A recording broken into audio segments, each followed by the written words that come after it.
High hello welcome friends. ఈ వీడియోలో వచ్చేసి డెసిషన్ మేకింగ్కి సంబంధించి all study material RTP and MTP past exam క్వశ్చన్స్ని రివైజ్ చేద్దాం. సో అందులో first question what is there what is దేర్కి ముందు వాట్ ఈస్ దేర్ రిక్వైర్డ్ అనేది చూద్దాము.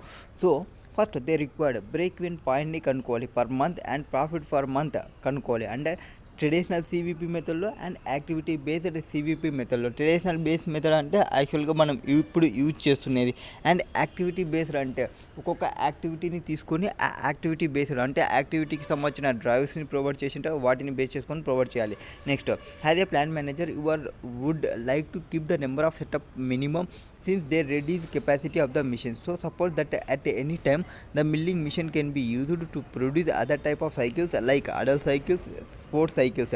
So therefore you are proposed to increase batch size. ఇప్పుడు ఏమనుకుంటున్నా అంటే ఎగ్జిస్టింగ్ దానికి ప్రపోజింగ్కి పోతున్నాము. ప్రపోజింగ్లో ఏం చేస్తున్నాము, కొన్ని చేంజెస్ చేస్తున్నాము. 50 units in one batch. So the number of setups will reduce from 400 నుంచి 200 బ్యాచెస్కి తగ్గిపోతుంది. అంటే 10,000 యూనిట్స్ చేస్తుంటే ఇప్పుడు 10,000 యూనిట్స్ డివైడెడ్ బై 25 చేస్తుంటే ఇప్పుడు 10,000 యూనిట్స్ డివైడెడ్ బై 50 యూనిట్స్ని చేస్తాము ఒక్కొక్క బ్యాచ్కి. సో మనకి టోటల్గా 200 బ్యాచెస్ రన్ అవుతాయి. Due to large batch production additional inventory storage area would be required to store that. అంటే మనం ఇప్పుడు చేంజ్ అవుతున్నాం కదా, ఒకటేసారి ఎక్కువ ప్రొడ్యూస్ చేస్తున్నాం, దానికోసం చేంజెస్ ఇంప్లిమెంట్ అవుతాయి. వాటికి సంబంధించి అంటే స్టోరేజ్ స్పేస్ ఎక్కువ అవుతుంది. స్టోరేజ్ స్పేస్కి సంబంధించి అడిషనల్గా ఒక 50,000 రెంట్ పే చేసుకోవాల్సి వస్తుంది. Analyse the impact on break even point. Break even పాయింట్కి మనకి ఇంపాక్ట్ ఏం చేస్తుంది అనేది దీని నుంచి కనుక్కోవాలి. Next, when should labour cost be factored into the calculation of cost of setup and explain how can number of setups and cost of each setup impact flexibility of milling machine. So study material question. So 3 క్వశ్చన్స్కి ఆన్సర్స్ని provide చేయాలి. Break even point ఒకటి తీసుకోవాలి, and proposed కొంత changes జరిగినప్పుడు break even point impact ఎట్టుంటుంది, and cost of impact number of సెటప్కి సంబంధించి లేబర్ ఆఫ్ కాస్ట్కి సంబంధించి ప్రొవైడ్ చేయాలి. Okay, and traditional method and proposal method, that is activity based method. Activity based ఒక్కొక్క యాక్టివిటీకి ఎట్లుంటుంది అనేది చెప్పాల్సి వస్తుంది. For question they provided company manufacture చేస్తుంది బోత్ అడల్ట్స్ అండ్ చిల్డ్రన్స్కి సంబంధించిన సైకిల్స్ని. ఓకే, ట్రెడిషనల్లో ఎట్లుంది కాస్ట్ అండ్ యాక్టివిటీ బేస్లో ఎట్లుంది కాస్ట్ అంటే చూడండి. ఫస్ట్, మంత్లీ డిమాండ్ ఎంత ఉంది, సెల్లింగ్ ప్రైజెస్ ఎంత ఉంది, వేరియబుల్ కాస్ట్ ఎంత ఉంది, ఫిక్స్డ్ కాస్ట్ ఎంత ఉంది, has identified under each cost సిస్టమ్స్లో చూసుకుంటే. Under traditional cost or CVP analysis ఇది యాక్టివిటీ బేస్డ్లో ప్రొవైడ్ చేసినది. సో యాజ్ ఇట్ ఈజ్గా నేను సెల్లింగ్ ప్రైస్ తీసుకుంటా, వేరియబుల్ కాస్ట్ తీసుకుంటా. అవి తీసుకుంటే అంటే selling cost minus variable cost తీసుకుంటే కాంట్రిబ్యూషన్ వచ్చేస్తుంది. ఇక్కడ కూడా యాక్టివిటీ బేస్లో మనం సేమ్ అట్లనే సెల్లింగ్ ప్రైస్ ఎంత ఉంది, వేరియబుల్ కాస్ట్ తీసుకోండి, కాంట్రిబ్యూషన్ వచ్చేస్తుంది 500 రూపీస్, అండ్ ఇక్కడ వచ్చేసి కాంట్రిబ్యూషన్ వచ్చేసి 500 రూపీస్. అంటే బోత్ కేసెస్లో 500 rupees will be the same. And next, fixed cost అనేది రెండిట్లో చేంజ్ అవుతుంది. దీంట్లో వచ్చేసి 10 lakhs ఉంది, దీనిలో వచ్చేసి 8 lakhs ఉంది. సో అది సేమ్ నేను తీసేసుకోవాలి. సో 10 lakhs అండ్ ఇక్కడ వచ్చేసి 8 lakhs. అండ్ ఇక్కడ బ్రేక్ ఈవెన్ పాయింట్స్ ఎంత అనేది చెప్పాలి అంటే బ్రేక్ ఈవెన్ పాయింట్ యొక్క ఫార్ములా మీకు తెలియాలి. అంటే బ్రేక్ ఈవెన్ పాయింట్ అంటే మీకు అయ్యే ఫిక్స్డ్ కాస్ట్ ఎంత, fixed cost per month divided by contribution. Already ఇప్పుడు మనం కాంట్రిబ్యూషన్ అనేది కనుక్కున్నాము. ఎంత వచ్చింది కాంట్రిబ్యూషన్, 500 రూపీస్ వచ్చింది. అండ్ ఫిక్స్డ్ కాస్ట్ మనకి వాళ్ళే ప్రొవైడ్ చేసినాడు 10 lakhs ఆర్ 8 lakhs అని. అండ్ ఈ 10 lakhs 8 lakhs అనేది ఎన్ని యూనిట్స్కి అనేది దాన్ని బేస్ చేసుకొని, అంటే ఎన్ని యూనిట్స్కి అయితే ఉంటుందో ఆ యూనిట్స్ని బేస్ చేసుకోండి. అంటే fixed cost 10 lakhs divided by 500 rupees వేస్తే మనకి 2000 units will be the break even point. అంటే మనకి బ్రేక్ ఈవెన్ 2000 యూనిట్స్ని మనం ప్రొడ్యూస్ చేస్తే మనకి no loss or no profit. అంటే మనం పెట్టే ఎక్స్పెండిచర్ని రీచ్ అవుతున్నట్టు. దిస్ ఈజ్ ఫస్ట్ క్వశ్చన్కి సంబంధించిన answer, break even point activity basis దగ్గర. అండ్ మనకి మంత్లీ డిమాండ్ ఎంత ఉందో చూసుకోవాలి, వాటిని ప్రకారంగా చేసుకోవాల్సి వస్తుంది. సో ఫిక్స్డ్ కాస్ట్ వచ్చేసి 10 lakhs per month under traditional CVP are though that does not vary with respect to value. Next, following and activity based cost studying fixed cost వచ్చేసి not vary or any other cost driver has been identified. So fixed సివిపిలో వచ్చేసి అంటే ట్రెడిషనల్లో వచ్చేసి అక్కడ ఏం change కాదు, అంటే ఇది ఇర్రిలవెంట్. అండ్ ఇక్కడ అనేది యాక్టివిటీ బేస్డ్ కాస్ట్లో వచ్చేసి చేంజ్ అవుతుంది, వేరియబుల్ నేచర్లో ఉంది ఫిక్స్డ్ కాస్ట్ అనేది. So it is relevant cost for decision making. Next, the study reveals milling machine is used to cut metal into steel supports. Production of this steel support takes place in batches 25 units. One of once a batch for children's cycle finished, the next batch would be that adult cycle. So first children's batch run చేస్తారు, next adult బ్యాచ్ని run చేస్తారు. So there after each batch there would be setup changes. ఈ 10,000 children cycles how to be produced, number of setups required వచ్చేసి 10,000 seats టపౌట్స్, that is 25 per batch, 400 setups అవుతాయి. So each సెటప్కి cost ఎంత అవుతుంది, 500 rupees. అంటే ఒక వర్క్ అయిపోయినాక ఇంకొక వర్క్ స్టార్ట్ చేయడానికి వాళ్ళకి అవుతున్న ఖర్చు ఎంత, బ్యాచ్కి సంబంధించి అది ప్రొవైడ్ చేసినారు. And comprising of materials like changes of oil, this cost will be previously pull together with fixed cost under CVP analysis. So వాటికి సంబంధించి మనం చూసుకుంటే టోటల్గా ఇప్పుడు మనకి 10,000 యూనిట్ డివైడెడ్ బై 25 యూనిట్స్ చూసుకుంటే 400 పర్ మంత్ మనం చేస్తున్నామని చెప్పినాము. సో 400 రూపీస్ చూసుకుంటే మనం మంత్లీ డిమాండ్ ఎంత ఉంది, అండ్ మనకి ఇప్పుడు బ్రేక్ ఇన్ పాయింట్ ఎంత వచ్చింది, 2,000 యూనిట్స్ వచ్చింది. మంత్లీ డిమాండ్ వచ్చేసి మనకి 10,000 యూనిట్స్ ఉంది. ఓకే, 10,000 యూనిట్స్ అండ్ ఆ మంత్లీ డిమాండ్ అండ్ మనకు కన్నా కాంట్రిబ్యూషన్ ఎంత, 500 రూపీస్ మైనస్ ఫిక్స్డ్ కాస్ట్ తీసేయండి. అండ్ సేమ్ యాక్టివిటీ బేస్లో కూడా అంతే ఫస్ట్ తీసుకుంటే. కానీ యాక్టివిటీ బేస్లో ఏమవుతుంది, సెటప్ కాస్ట్ అనేది ఇంక్లూడ్ అవుతుంది. సో సెటప్ కాస్ట్ని ఇంక్లూడ్ చేసుకోవాల్సి వస్తుంది. దట్ ఈస్ సెటప్ కాస్ట్ ఏమవుతుంది, ఏవైతే మనం ప్రొడ్యూస్ చేస్తున్నామో అడిషనల్గా వాటికి సంబంధించి వాటిని కూడా యాడ్ చేసుకోవాల్సి వస్తుంది. ఇక్కడనేమో ప్రాఫిట్ పర్ మంత్ వచ్చేసి 40 lakhs వస్తుంది, ఇక్కడ కూడా ప్రాఫిట్ వచ్చేసి 40 lakhs వస్తుంది. సో బోత్ కేసెస్లో ప్రాఫిట్ అనేది సేమ్ ఉంది, even though fixed cost is different. So ఆ పాయింట్ని మనం ఇక్కడ ప్రొవైడ్ చేయొచ్చు. Although break even point and profit per month are same under both method. Activity based method has brought forth the point that there are 400 setups being performed per month. This would give the management more information. అంటే రెండిట్లో profit same ఉంది కదా, రెండిట్లో break even units అనేది same ఉంది కదా అని మీరు అనుకున్న అప్పటికి యాక్టివిటీ బేస్డ్ అనేది బెటర్. ఎందుకు బెటర్ అంటే ఇక్కడ సెటప్స్ ఉన్నాయని కూడా చెప్తుంది. సెటప్స్ అంటే ఇక్కడ సెట్ చేసే టైం అన్నమాట. నెక్స్ట్ సెకండ్ బ్రేక్ ఈవెన్ పాయింట్కి సంబంధించి units and profit per month under activity based సివిపిలో అండ్ బ్యాచ్ సైజ్ చూసుకుంటే 25 యూనిట్స్ నుంచి 50 యూనిట్స్కి పోయినప్పుడు ఎంత ఉంటుంది. And monthly setup reduced from 400 నుంచి 200 పర్ మంత్కి తగ్గుతుంది అని చెప్పినాం కదా అట్లాంటి కేసెస్లో. సో అప్పుడు ఏం చెప్పినాడు, same first selling price minus variable cost తీసేస్తే కాంట్రిబ్యూషన్ వచ్చేస్తుంది. అండ్ ఇక్కడ ఫిక్స్డ్ కాస్ట్ అనేది అడిషనల్గా మనకి 8 lakhs ప్లస్ స్టోరేజ్ చేయాల్సి వస్తుంది అని చెప్పినాము. మనం స్టోరేజ్కి ఒక 50,000 పెడుతున్నాం అనేది. సో అడిషనల్ 8 lakh 50 అవుతుంది. సో కాంట్రిబ్యూషన్ ఎంత, 500 రూపీస్. అండ్ అడిషనల్ కాస్ట్ ఎంత, 50,000 ప్లస్ 8 lakhs 50 అవుతుంది. ఇప్పుడు బ్రేక్ ఈవెన్ పాయింట్ని మళ్ళీ మనం కనుక్కోవాలి. Break even points simple, contribution మొత్తం ఫిక్స్డ్ కాస్ట్ ఎంత అవుతుంది, fixed cost divided by contribution చేయండి. Fixed cost divided by contribution చేస్తే అంటే 8 lakh 50 ప్లస్ మనం ఎంత సెటప్ చేసుకోవాలి, 500 రూపీస్ పర్ సెటప్ అండ్ 200 యూనిట్స్ని సెట్ చేస్తుంది. ఇంతకుముందు ఓల్డ్లో 400 బ్యాచెస్ రన్ చేస్తుంటే ఇప్పుడు ఓన్లీ 200 రన్ చేస్తున్నాము. 200 ఇంటూ 500 2200 ఇంటూ 500 రూపీస్ పర్ సెటప్కి. So divided by 500 that is contribution.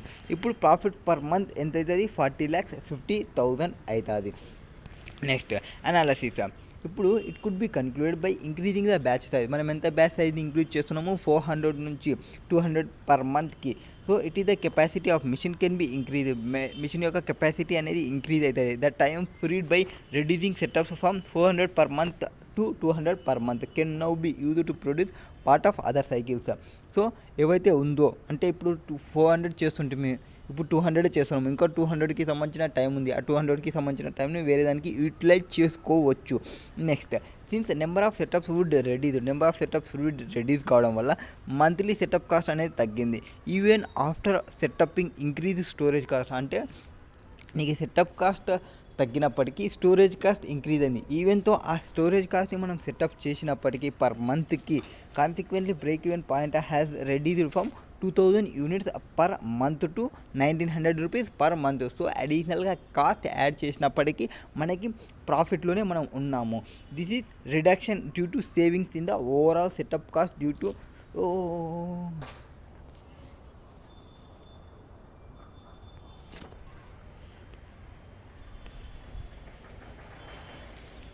Overall కాస్ట్కి ఇంక్రీజ్ అవుతుంది. Next inclusion of labour cost in the cost of setup would depends on availability. So labour cost increase అయితే second question మనకు అడిగినారు labour కాస్ట్కి సంబంధించి. Labour cost అంటే ఏమి మనకి? లేబర్ కాస్ట్ అంటే మన కంపెనీలో వర్క్ చేసే వర్కర్స్ మనకి 2 టైప్స్ ఉంటారు. ఒకటి టెంపరీ లేబర్స్ ఉంటారు, ఒకటి పర్మనెంట్ లేబర్స్ ఉంటారు. అండ్ పర్మనెంట్ లేబర్స్ని మనం పర్మనెంట్గా పెట్టుకుంటాం, అంటే మంత్లీ శాలరీ పేమెంట్ చేస్తుంటాము. అండ్ వాళ్ళు రెగ్యులర్గా వర్క్ చేస్తుంటారు, వర్క్ లేకుంటే ఖాళీగా ఉంటారు. అది టెంపరీ. పర్మనెంట్ వాళ్ళు రిలవెంట్ ఫర్ డెసిషన్ మేకింగ్, ఎందుకంటే వాళ్ళకి వర్క్ చేసినా చేయకుండా అమౌంట్ని పే చేయాల్సి వస్తుంది. For example, for some cases అంటే మనం ఓవర్ టైం వర్క్ చేయాల్సి వస్తుంది కొన్నిసార్లు.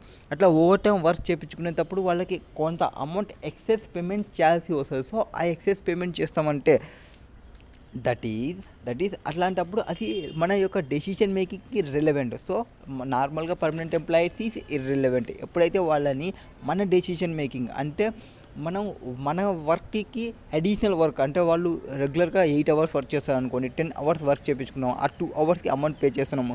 సో స్పెసిఫిక్గా వర్క్ కోసం వాడుతున్నప్పుడు అమౌంట్ని పే చేయాల్సి వస్తే అప్పుడు ఆ డెసిషన్ మేకింగ్లో వాళ్ళు కూడా రిలవెంటే. నెక్స్ట్ టెంపరీ వాళ్ళు మనకు వర్క్ ఎప్పుడుందో అప్పుడే తీసుకుంటున్నాం, సో వీళ్ళు కూడా రిలవెంట్ ఫర్ డెసిషన్ మేకింగ్. ఇదే మనకి ఇక్కడ చెప్తారు. So hired for particular setup or cost of outsourcing setup activities would be included in setup cost. ఎందుకు? It is relevant.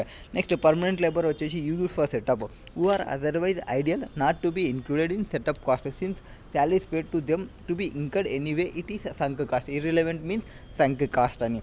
Next however where permanent employers used for setup, ఎప్పుడైతే మనం సెటప్కి use చేస్తే who are otherwise fully engaged in the production process and additional labor supplies are unavailable. So మనకి additional temporary లేబర్స్ని available లేనప్పుడు వీళ్ళనే use చేసుకుంటాం, వీళ్ళకి amount pay చేస్తుంటే ఆ అమౌంట్ అనేది రిలవెంట్ కాస్ట్ అవుతుంది. వాటిని కూడా మనం ఇంక్లూడ్ చేసుకోవాలి. అది లేబర్కి సంబంధించి అడిగిన క్వశ్చన్కి సంబంధించిన answer. Next fourth question, setups reduced the production utility of machines. So lower number of setups or lower setup time can improve. అంటే మనం తగ్గించినాం కదా సెటప్కి సంబంధించినది 400 నుంచి 200కి, దానికి సంబంధించి ఏమవుతుంది అంటే దానివల్ల మనం మిషన్ని ప్రాపర్గా యూటిలైజ్ చేసుకోగలుగుతున్నాము. అండ్ కంపెనీకి flexibility to keep changes the batch produced at a milling machine to cater to children cycle నుంచి అడల్ట్ సైకిల్కి మనం రిక్వైర్మెంట్ చూసుకోగలుగుతున్నాము. సో సెటప్ కాస్ట్ మనకు తగ్గింది. ఇప్పుడు అడిషనల్గా మనం పే చేస్తున్నప్పటికీ the other factors impact flexibility of production would by setup cost. Lower the setup cost higher the flexibility to change batches producing at milling machine to cater. అంటే మనం milling machine ఏదైతే use చేస్తున్నామో అది బెటరే అని చెప్పొచ్చు. Next question, what is there in second question. ఇప్పుడు మనం కొంచెం స్పీడప్ చేద్దాము. Compare the units and production runs. Catalyst should produce changes scenario of break-even point. మనకి ఏం చెప్పాను? బ్రేక్-ఈవెన్ పాయింట్ చెప్పాను. బ్రేక్-ఈవెన్ పాయింట్ అంటే ఏమి? Simple, fixed cost divided by contribution చేస్తే వచ్చేస్తుంది. Next advise whether catalyst should continue break-even and remaining fixed cost into activity. So fixed cost ఇప్పుడు traditional నుంచి యాక్టివిటీ పోవాలనుకుంటున్నాం. యాక్టివిటీ అంటే మనం పైన చెప్పినట్లనే ఫస్ట్ క్వశ్చన్లో. సో సెకండ్ క్వశ్చన్ వచ్చేసి catalyst limited makes single product. So single ప్రోడక్ట్ని ప్రొవైడ్ చేస్తుంది. కరెంట్ సినారియో ఇది, ప్రపోజ్ సినారియో ఇది. సో మనం ఏం చెప్పినాము? కాంట్రిబ్యూషన్ కావాలన్నాము. కాంట్రిబ్యూషన్ కావాలంటే సింపుల్, మొత్తం వాళ్ళు ఎంతైతే చేస్తున్నారో వాటికి డివైడెడ్ బై చేసుకుంటా పోతే వచ్చేస్తుంది. కాంట్రిబ్యూషన్ అంటే ఏమి? Selling price minus variable cost ఏమైనా ఉన్నావో వాటిని తీసుకోవాలి, కాంట్రిబ్యూషన్ వచ్చేస్తుంది. అండ్ ఫిక్స్డ్ కాస్ట్ ఏం ప్రొవైడ్ చేసినా అనేది చూసుకోవాలి. సో ఇక్కడ ఇచ్చిన ఇన్ఫర్మేషన్ని చూసుకుంటే సెల్లింగ్ ప్రైస్ ఎంత ఉంది? 10 రూపీస్ ఉంది. అండ్ డైరెక్ట్ కాస్ట్ ఎంత ఉంది? 5 రూపీస్ వస్తుంది. సో 10 - 5 చేసుకుంటే కాంట్రిబ్యూషన్ వచ్చేస్తుంది. Present number of setups per production period before each production run setup he's done 42. So ఇది ప్రజెంట్గా సెటప్కి చేసేది. Next cost per setup, cost ఎంత అవుతుంది? 450 అవుతుంది, 450 రూపీస్. అండ్ ఒకవేళ మనం ప్రపోజ్డ్ పోతే దానికి 90 రూపీస్ డిక్రీజ్ అవుతుంది. అంటే 450 - 90 చేసుకుంటే ఎంత వస్తుంది? ఐ థింక్ 300 సంథింగ్ ఎంత వస్తుంది. ప్రొడక్షన్ యూనిట్ పర్ రన్, ఇప్పుడు యాక్చువల్గా ఇప్పుడు ప్రొడక్షన్ రన్ ఎంత ఉంది? 960 ఉంది. అండ్ ప్రపోజ్డ్కి పోతే 1008 ఉంది. Engineering hours for production period 500 ఉంది. అండ్ ప్రపోజ్డ్కి పోతే 422 ఉంది. కాస్ట్ పర్ ఇంజనీర్ అవర్స్ వచ్చేసి 10 అవర్స్. సో ఇంజనీర్ అవర్స్ ఎంత ఉన్నాయి? మనకి 500 ఉంది. వాళ్ళకి కాస్ట్ ఎంత అవుతుంది? 10 రూపీస్ పర్ అవర్ అవుతుంది. So company has begin activity based costing of fixed cost and has permanently identified 2 cost drivers, 2 cost డ్రైవర్స్ని ఐడెంటిఫై చేసింది. ఏవేవి? ఈ ప్రొడక్షన్కి సంబంధించినది అండ్ ఇంజనీర్కి సంబంధించినది. ఇవి relevant cost of the total fixed cost presently 96,000 after the above 72,100 remain to be analysed. Fixed cost ఎంత ఉంది, ఇప్పుడేమో 96,000 ఉంది, నెక్స్ట్ పోతే 72,100 అవుతుంది. సో ప్రపోజల్ స్కీమ్ చూసుకుంటే సో ఫస్ట్ 2 డ్రైవర్స్ని వాళ్ళు ఐడెంటిఫై చేసినారు. 2 డ్రైవర్స్ ఏవి ప్రొడక్షన్ రన్కి సంబంధించినది ఒకటి అండ్ ఇంజనీరింగ్ అవర్స్కి సంబంధించి ఒకటి. సో ప్రొడక్షన్కి సంబంధించి ఏం చెప్పినారు, 42 ఉంది. సో ఈ 42 ఉంది, ఈ 42ని యాజ్ ఇట్ తీసుకుంటా అండ్ వీటికి సంబంధించిన కాస్ట్ ఎంత ఉంది, 450 రూపీస్ ఉంది, యాజ్ ఇట్ తీసుకుంటా. 42 × 450 చేసుకుంటే మీకు ప్రొడక్షన్ వచ్చేసి 960 యూనిట్స్ వచ్చేస్తుంది. అండ్ తర్వాత ఇక్కడ మనం ప్రపోజ్డ్ అంటే ఈ ప్రపోజ్డ్కి సంబంధించి మనకి తెలియదు కాబట్టి అంటే 450 రూపీస్ మనకి తెలుసు అండ్ డిక్రీజ్డ్ బై 90 అనేది మనకు తెలుసు అండ్ ఇక్కడ ప్రొడక్షన్ రన్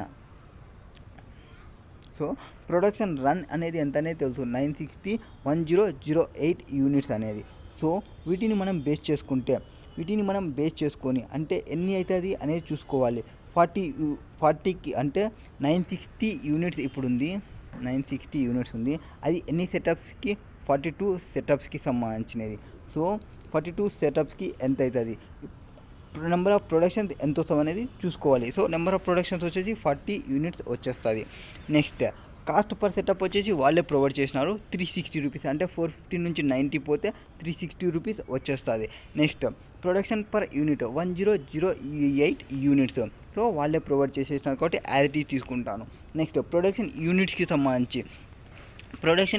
సంబంధించి ఇక్కడనేమో 42 వచ్చేస్తుంది, ఇక్కడ 40,320 సేమ్ యాజ్ ఇట్ ఈజ్ ఉంటుంది. నెక్స్ట్ ఎందుకు మనకి యూనిట్స్ రేట్ అనేది చేంజ్ కాదు, ఈ 40 రూపీస్ ఉన్నప్పటికీ యూనిట్స్ అనేది చేంజ్ అవుతుంది. సో ఇంజనీరింగ్ హవర్స్ ఎంత ప్రొవైడ్ చేసినారో 500 అండ్ 420. నెక్స్ట్ ఇంజనీరింగ్ కాస్ట్ 10 తీసుకోవాలి, మనకి మొత్తం కాస్ట్ అనేది వస్తుంది. సో ఇక్కడ ఇవన్నీ ప్రొవైడ్ చేస్తే అంటే బ్రేక్ ఈవెన్ పాయింట్ అంటే ఏమి, ఫిక్స్డ్ కాస్ట్.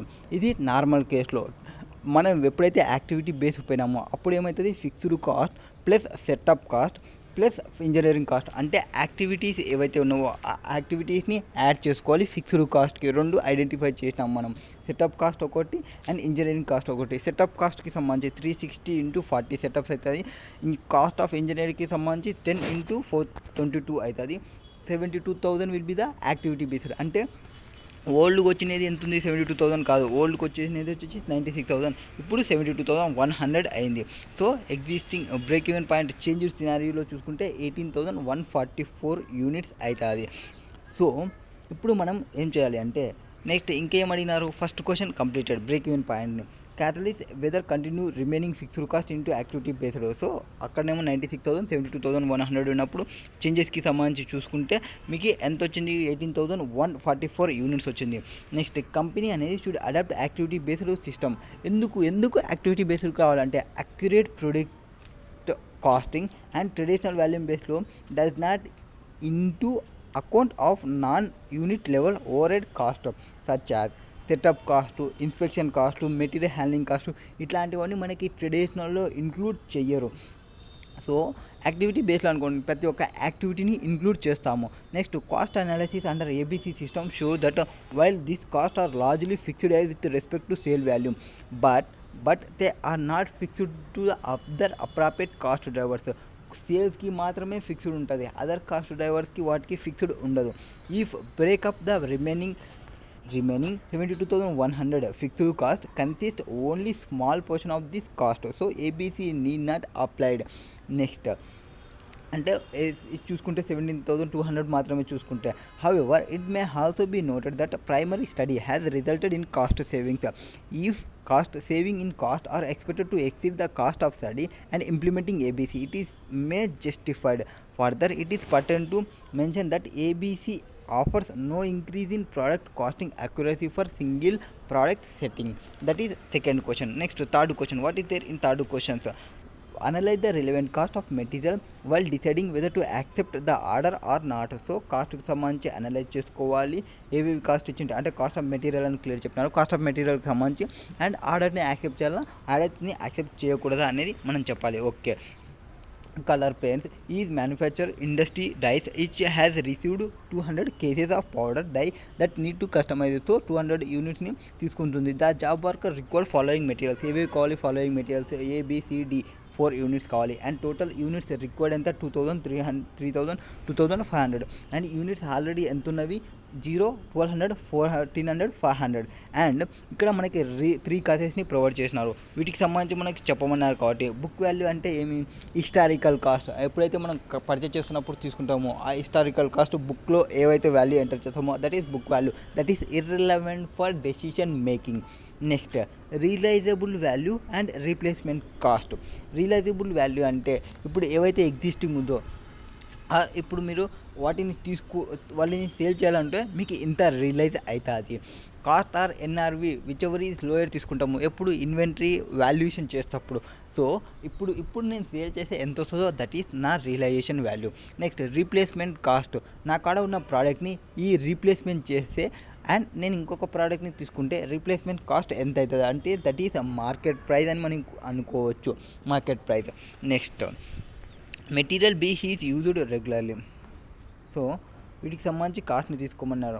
2000 యూనిట్స్ మనకి రిక్వైర్డ్ అండ్ 2000 సంబంధించి రీప్లేస్మెంట్ కాస్ట్ 8 ఇచ్చేసినారు కాబట్టి 2000 ఇంటూ 8 తీసేసుకోండి, డైరెక్ట్ వచ్చేస్తుంది. 2000 ఇంటూ 8 తీసేసుకుంటే 16,000 యూనిట్స్ వచ్చేస్తుంది. Produced entirety since there is no unit stock, వేరేవి ఏం లేవు కాబట్టి. అంటే మనకి 2000 కావాలి, దానికి రీప్లేస్మెంట్ కాస్ట్ వచ్చేసి అంటే మార్కెట్ ప్రైస్ వచ్చేసి 8 రూపీస్ ఉంది కాబట్టి నేను తీసేసుకుంటా.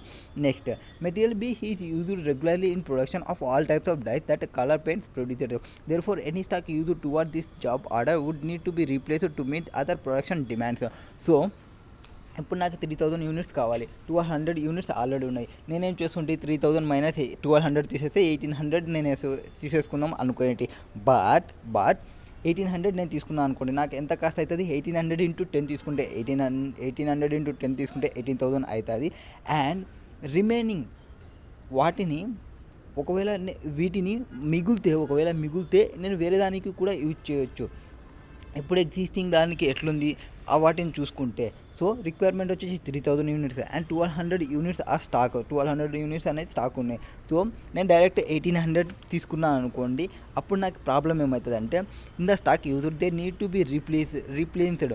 ఇక్కడ రీప్లేస్డ్ అంటే మనం ఒక ప్రోడక్ట్ని రీప్లేస్మెంట్ చేయగలిగితే replaced in order to meet the production demands of other dies. వేరే డైస్ని చేసేటప్పుడు రీప్లేస్మెంట్ చేయొచ్చు. అంటే ఒక మెటీరియల్ ఏని యూజ్ చేసే కదా ఈ మెటీరియల్ బీని యూజ్ చేయొచ్చు. మెటీరియల్ ఏ కాదు, మెటీరియల్ ఏ అంటే పైన యూజ్ చేసినాం కాబట్టి మెటీరియల్ ఎక్స్ ఏదైనా వాడే దగ్గర మెటీరియల్ బీని కూడా మనం వాడుకోవచ్చు.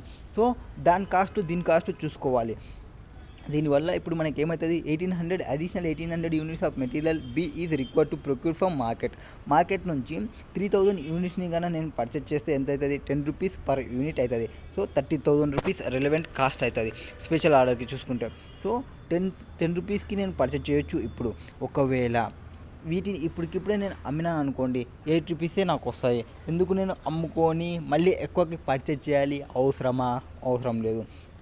సో మొత్తం నేను ఇప్పుడు పర్చేస్ చేసిన అంటే నాకు బెనిఫిట్ అవుతుంది.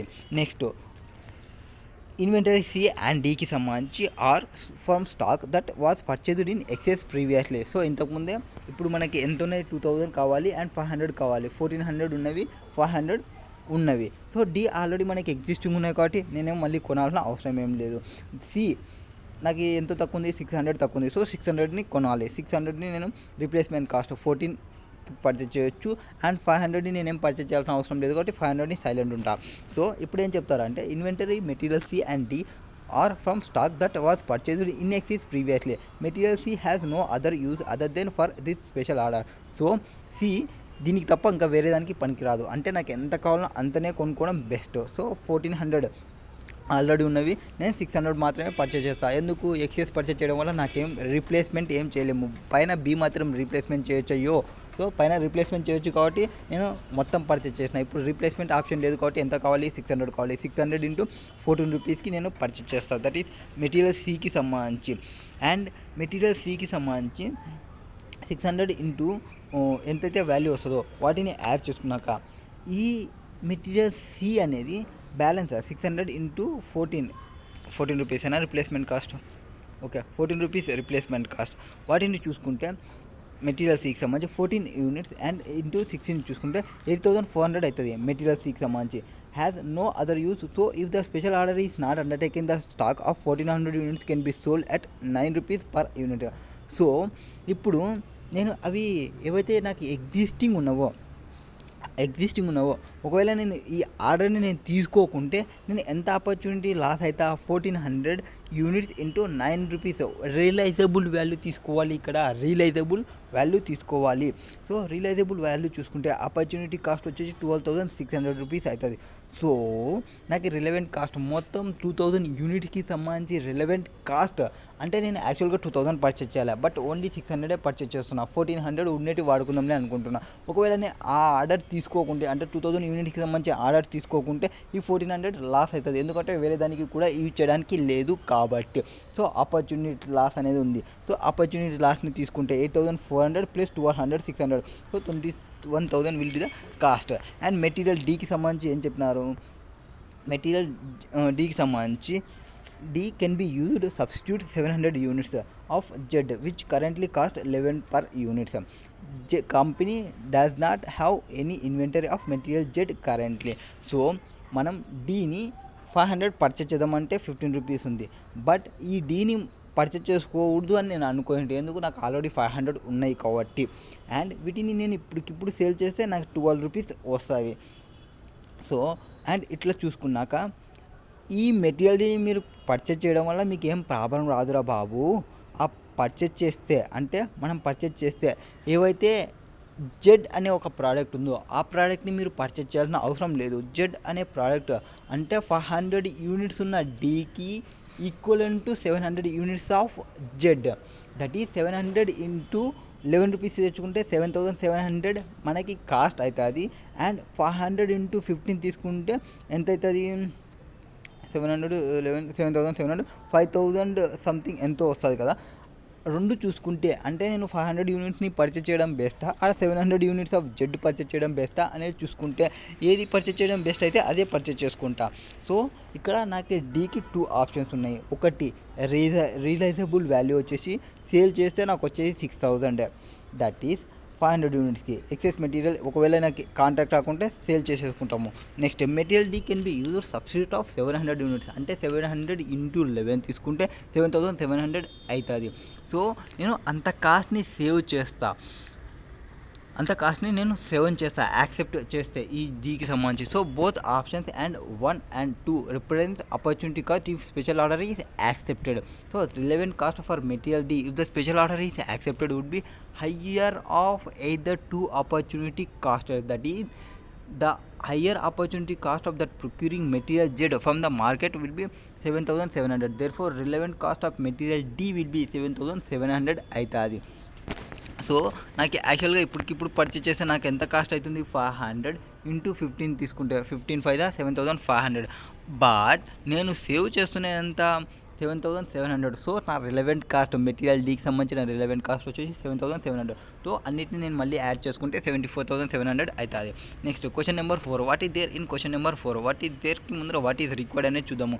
Recommended minimum units price to be charge to the customer without any loss to the firm. So without loss ఏం కాకుండా చూసుకోవాలి. మినిమం ఛార్జ్ చేయాలంటే దట్ ఈస్ బ్రేక్ ఈవెన్ పాయింట్ని మీరు కనుక్కోండి. Break even point means simple, fixed cost divided by ఎంతైతే cost పెడుతున్నానో divided by contribution చేసుకుంటే వచ్చేస్తుంది. Next analyse with reasons for the inclusions or exclusions of each of the cost associated with the production of product. So ఏమి include చేయాలి, ఏమి exclude చేయాలి, cost associated అయిన ప్రొడక్షన్కి సంబంధించిన దానిలో అనేది చూసుకోవాలి. అంటే ప్రొవైడ్ చేస్తే కాస్ట్ ఆఫ్ మెటీరియల్ ఉంటే ఎట్లా తీసుకోవాలి, లేబర్ ఉంటే ఎట్లా తీసుకోవాలి, ఓవర్ హెడ్స్ ఉంటే ఎప్పుడు తీసుకోవాలి, ఇవన్నీ మనం చెప్పాలి. ఏవి ఇంక్లూడ్ చేయాలి, ఏవి ఎక్స్క్లూడ్ చేయాలి, అంటే ఏవి రిలవెంట్ కాస్ట్, ఏవి ఇన్రిలవెంట్ కాస్ట్, ఏది సంక్ కాస్ట్ అవుతుంది అనేది. Next advise pricing policy to be followed by Diesel is perfect competition. So pricing పాలసీస్ని అడ్వైజ్ చేయాలి డీజిల్కి సంబంధించి పర్ఫెక్ట్ కాంపిటీషన్కి పోవాలి అంటే.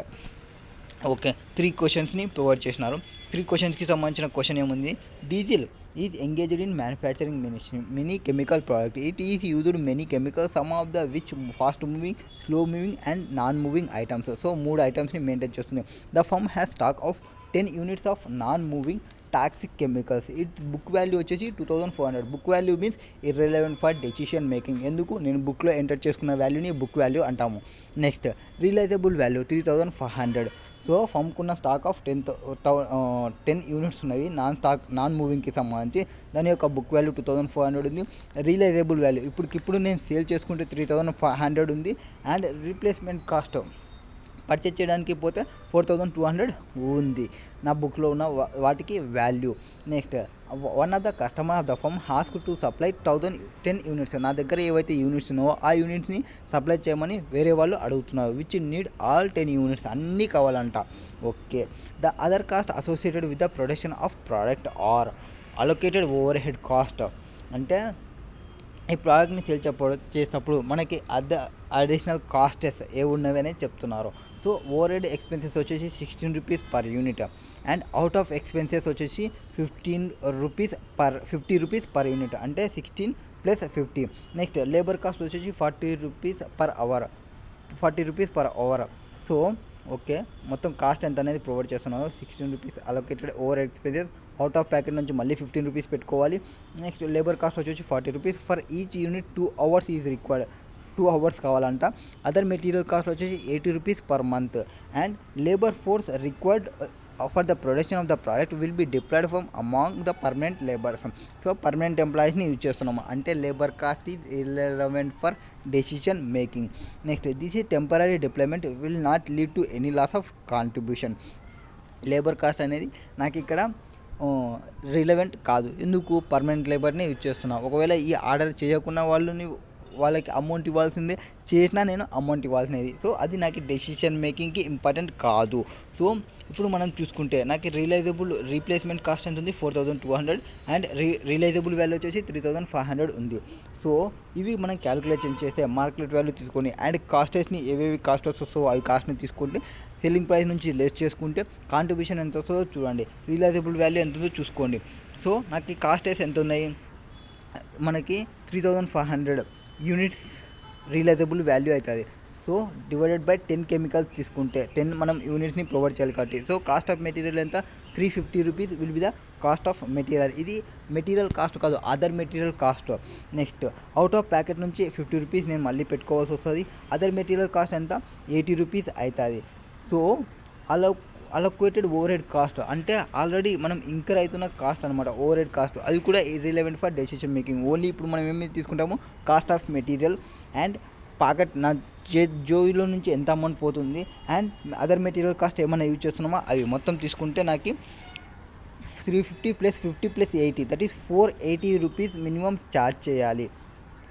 Therefore, minimum price unit that can be charged to the customer without incurring any loss. అంటే ఏం loss రాకుండా నాకు ఫిక్స్డ్ మొత్తం కాస్ట్ రావాలి. అంటే మొత్తం కాస్ట్ అంటే ఇక్కడ only related to that item వరకు మాత్రమే తీసుకుంటాము. సో 480 రూపీస్ మనకు వస్తే లాస్ ఏం ఉండదు. As explained allocated overhead expenses and labours ఈ రెండు వచ్చేసి sunk cost. So it will be ignored work calculating the minimum price. Next ఇంకోటి అనలైజ్ చేయమన్నాడు. మనం ఎక్స్పెండిచర్ మనకి ప్రొవైడ్ చేసినాడు. ఇక్కడ మెటీరియల్కి సంబంధించి ప్రొవైడ్ చేసినాడు, pocket expenses, overhead expenses, labour కాస్ట్కి సంబంధించి ప్రొవైడ్ చేసినాడు. వాటిని అనలైజ్ చేయాలి. కాస్ట్ ఆఫ్ మెటీరియల్ అంటే రిలవెంట్ ఎక్స్పెండిచర్ కాబట్టి hence it could be included at realisable value. Relevant కాబట్టి రియలైజబుల్ వాల్యూలో ఇంక్లూడ్ చేసుకుంటా. Next Diesel has 10 units of non-moving chemicals input that have book value వచ్చేసి 2400, realizable value 3500, replacement cost వచ్చేసి 4200. So realizable value will be 3500, that is salvage value of chemical product, and had it been sold by diesel instead of using it to meet current orders, this represents an opportunity cost for the firm and hence included while pricing the product. Book value would represent the cost at which inventory has been recorded in the books, that is sunk cost. అంటే book value అంటే ఏమి? బుక్లో రాసినది, అది sunk cost అవుతుంది. So దాన్ని ignore చేయాలి. Next replacement cost వచ్చేసి 4200 would current market price to procure 10 units of input chemicals. Next current ఇప్పుడు కానీ మనం రీప్లేస్మెంట్ చేసుకుంటే కరెంట్ మార్కెట్ ప్రైస్లో ప్రొక్యూర్ చేసుకుంటే 4200 rupees. Next this would be relevant only when the inventory has to be replaced after used. So ఇది ఎప్పుడు useful అవుతుంది అంటే ఆ రీప్లేస్మెంట్ అనేది జరగడానికి పాసిబిలిటీ ఉంటే, అంటే రీప్లేస్మెంట్ పాసిబిలిటీ లేకుంటే ఇది రిలవెంట్ అవుతుంది. సో రిప్లేస్మెంట్ పాసిబుల్ ఉంది అంటే వీటిని యూజ్ చేయడానికి ఇంకొక ఆప్షన్ ఉంది అన్నప్పుడు మాత్రమే పనికొస్తుంది ఇది. నెక్స్ట్ దిస్ ఏది realisable value. This chemical is from non moving category, that mean that no used regularly in production process and hence need not be replaced after use. Therefore replacement cost is also ignored for pricing decision. Next, labor cost వచ్చేసి not relevant and hence excluded from pricing in the given problem. That is, this order would be met by ఎవరు మెట్ అయినారు అంటే ఎవరు చేసినారు, permanent employees అన్నారు. Permanent employees means cost is fixed. Cost diesel would incur irrespective of whether order, మనం ఈ ఆర్డర్ని accept చేసినా ఆర్డర్ని యాక్సెప్ట్ చేయకుండా ఈ కాస్ట్ని మనం ఇంకర్ కావాల్సినది. So no additional cost labour is employed to meet this order, therefore that is sunk cost exclude from pricing. Next allocated overhead expenses. ఈ ఎక్స్పెన్సెస్ ఏమవుతుంది, another cost centre. Example would be office and administration cost. Such cost are fixed in nature that would be irrespective of whether this order accepted or not. It will be sunk cost excluding from pricing decisions. So next question, next దానిలో చూద్దాం రండి.